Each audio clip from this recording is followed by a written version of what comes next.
ni an afala motinir 900 millions fi jonnu gollando ko minni ko samakala ɓuraɗum parce que ko hombo haton ini jonne gol mbuɗi komo alaɗi on quoi a famude omo ɓeynata ɗon o ala probléme caution quoi mais ko ɓe woni haalde ɗo kon mais yaltinay 900 millions menen rewɓe laɓe ɓe mi yoɓa caution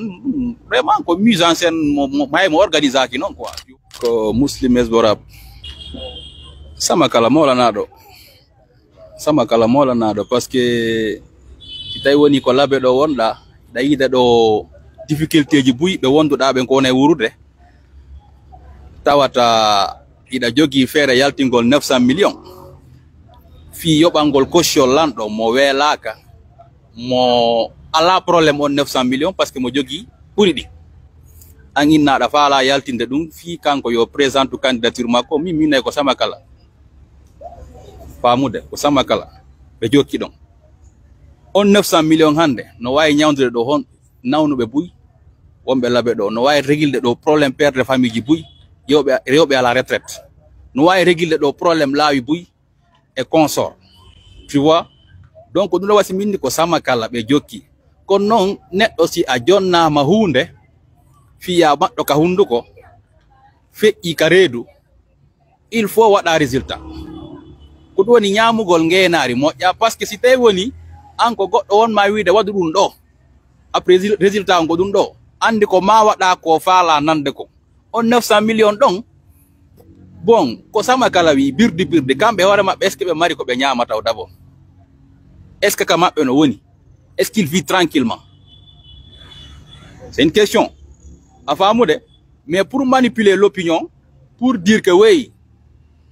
laɓe mi wiyata laɓe parce que na laɓe fop woni d' accord e ɗin piiji miɗo tori kadi ɓe acci wowlugol au nom de toute la région parce que y a des gens qui sont là ɓe ana ɗarmani ɓe tawta e on samakala ɓe wona noon kadi contre moɓe faala soutenude on qu'on soit clair il faut que ça soit clair ɓe wona contre moɓe wona e soutenude on mais argol wawla e inde fof wasi tawi ko yimɓe ɓen fof immima ya yow yettinagol konngol ɗum haray ko farjere mawlanade yoɓe innu ko kamɓe immi e hoore volonté maɓɓe wino faala wadde ɗum ɗo mais yoɓe accu wiigol ko laɓe fop mobilise fi no lando candidature goɗɗo non il y a des gens qui sont ici ɓe ana ɗaramani ɓe wolta politique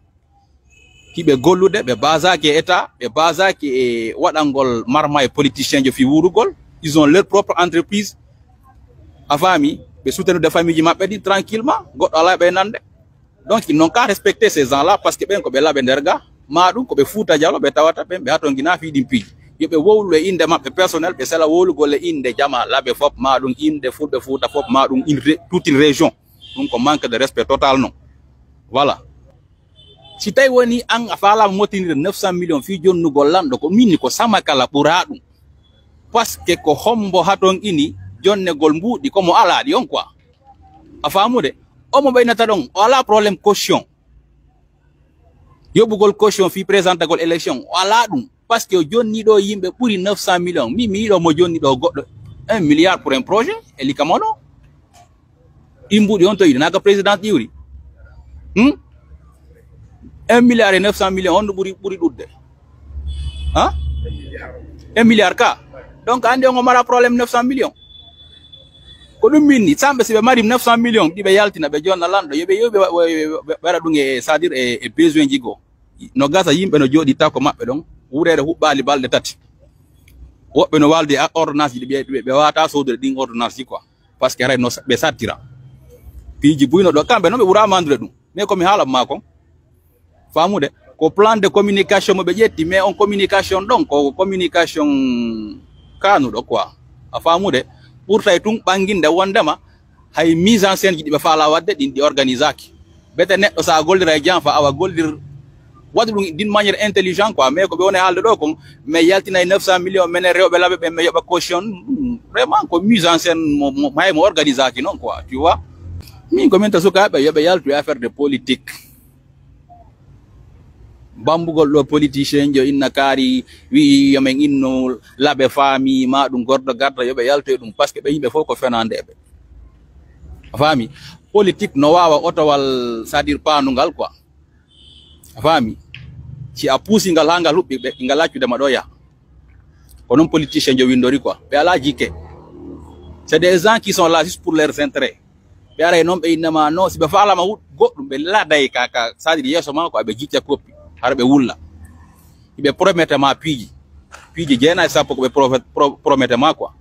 Mais une fois ɓe placique position ji ɗi moƴƴi a yitataɓe. Donc sukaɓe laɓe ɓen yo ɓe lando ko laɓe hani heɓude kon quoi. Piiji buyno ɗo ko doit waɗede laɓe ɗo famide ono no woodi côté ji buyɗi goɗɗe ala goudron école ji buyno ɗo no doit réflexionner e piiji go ko tawata no doit waɗede ka nder laɓe ga ɗum ɗon mi naka sare tun quoi parce que laɓe c'est toute une région min omo mi haalantema ɗo ko juntu woni ka men leluma mais sa immade ɗo yaha leluma lawol ala koye kaaƴe rewata iwgol ɗo kadi yaha ha maali yemberen c'est toute une galère ɗum ɗon fof koye nder région laɓe on tawa ko besoin ji ɗimen faala depuis des années ha joni ɗum wawal newade 900 millions réglal ɗum donc sukaɓe laɓe yoɓe tippo e gonga wota ɓe wonu contrat e goto ɓe wonu ka gonga ka woni ɗon quoi a famude mais utile ɓawa politicien ji no soƴa pour des miettes ɗum suka dowaga wadde ɗum suka celle mbellen no dowa hesude waggol ɗin piiji quoi. Nila TV, s'informer avant de vous informer, notre devoir. Abonnez-vous pour ne rien rater.